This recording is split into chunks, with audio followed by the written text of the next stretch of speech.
exposició i aquests treballs.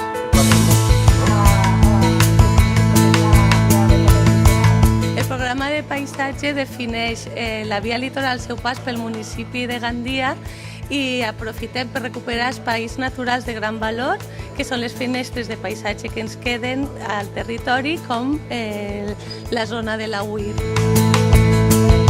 Bueno, es el programa de paisaje del litoral de la Albufera de Valencia, en el ámbito entre la desembocadura del Turia y la gola del Perellonet. Bueno, lo que se hace es un proyecto de regeneración y de colocación de la vía litoral en esa zona. Se detectan los conflictos y se aborda un plan de regeneración a través de una reforestación prolongando lo que es la dehesa del Saler.